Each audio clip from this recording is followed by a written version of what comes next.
श्री गणेशाय नमः। राधे कृष्ण। कथा कहानियाँ में आपका स्वागत है। लक्ष्मी नारायण की कृपा आप सब पर बनी रहे। यदि आप वैशाख के मास में इस पाठ को रोज सुनते हैं तो विष्णु भगवान शीघ्र ही प्रसन्न होंगे। वैशाख मास में भगवान विष्णु की पूजा अर्चना करने से व्यक्ति को शुभ फल की प्राप्ति होती है। वैशाख मास को धर्म तथा करुणा का प्रतीक माना जाता है। मान्यता है कि इस महीने में भगवान परशुराम और गौतम बुद्ध का जन्म हुआ था। इस पूरे माह में वैशाख माह की माध्यम पढ़ने से भगवान विष्णु की कृपा प्राप्त होती है।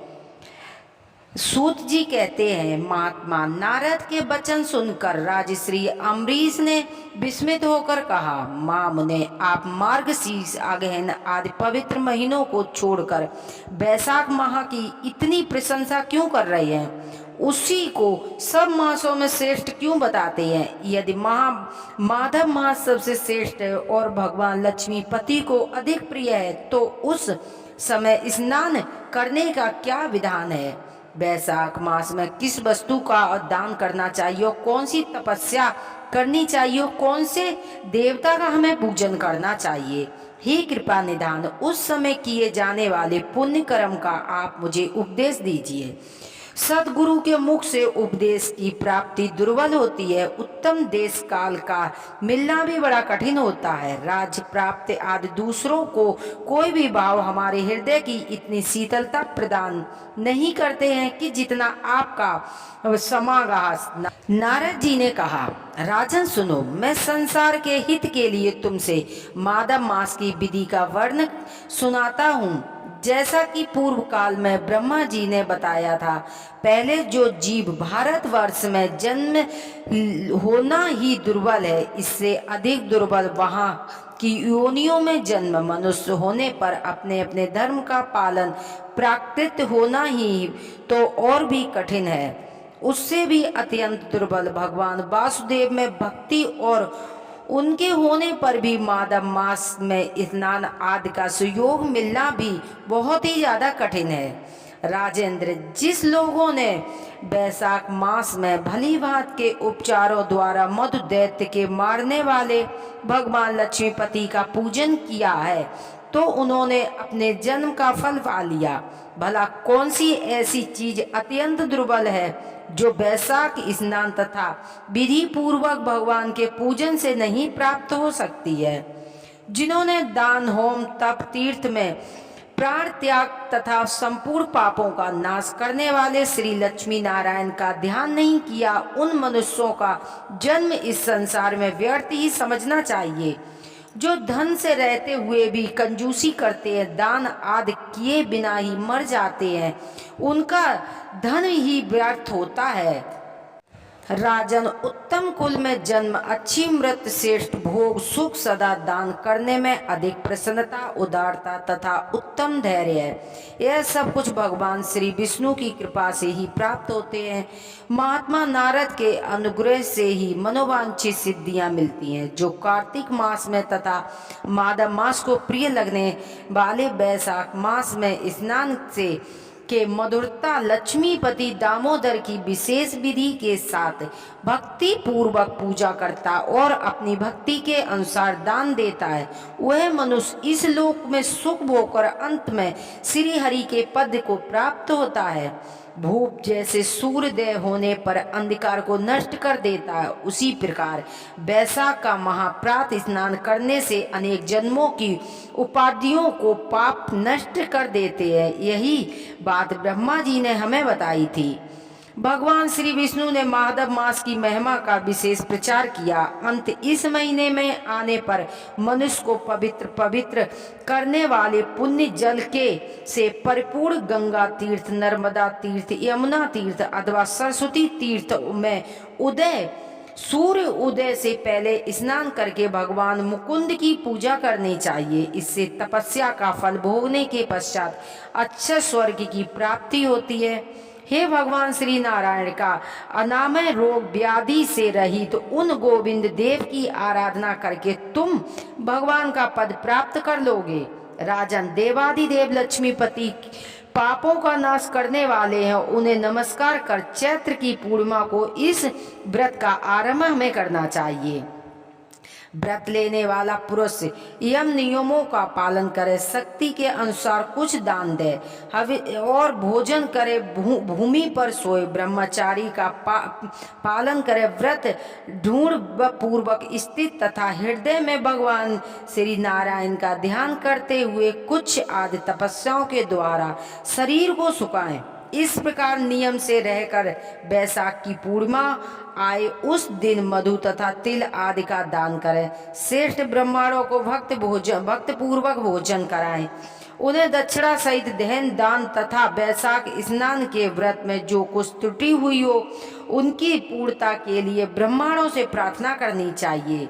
जिस प्रकार लक्ष्मीपति जगदीश्वर माधव की प्रिय, उसी प्रकार माधव मास की मधुसूदन को भी बहुत प्रिय है। इस तरह उपयुक्त नियमों का पालन पूर्वक 12 वर्षों तक बैसाख स्नान के अंत में मधुसूदन की प्रसन्नता के लिए अपनी भक्ति के अनुसार व्रत का उद्यापन करें।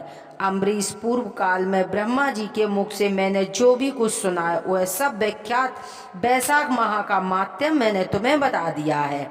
अम्बरीश ने पूछा, मुने, स्नान के पश्चिम में बहुत थोड़ा भी फिर इसे अत्यंत दुर्बल फल की प्राप्ति होती है, मुझे इस पर विश्वास क्यों नहीं होता है, मुझे मोह क्यों हो रहा है? नारद जी ने कहा, राजन, तुम्हारा संदेश ठीक है। थोड़े से परिश्रम के द्वारा महान फल की प्राप्ति असंभव सी बात है, तथापि इस पर विश्वास करो, क्योंकि यह ब्रह्मा जी की बताई हुई बात है। धर्म की गति सूक्ष्म होती है, इसे समझने में बड़े बड़े पुरुषों को भी कठिनाइयां होती हैं। श्री हरि की भक्ति अचिन्त्य है, इनकी कृत्य में विद्वानों को भी मोह हो जाता है। विश्वामित्र आदि क्षत्रिय थे, किंतु धर्म का अधिक अनुष्ठान करने के कारण वह ब्रह्मार्थ को प्राप्त हो गए। अंत धर्म की गति अत्यंत सूक्ष्म है। भूपाल, तुमने सुना होगा, अजामिल अपनी धर्म पत्नी का परित्याग करके सदा पाप के मार्ग पर चलता रहा, तथापि मृत्यु के समय उसने केवल पुत्र के स्नेह बस नारायण नारायण कहकर पुकारा।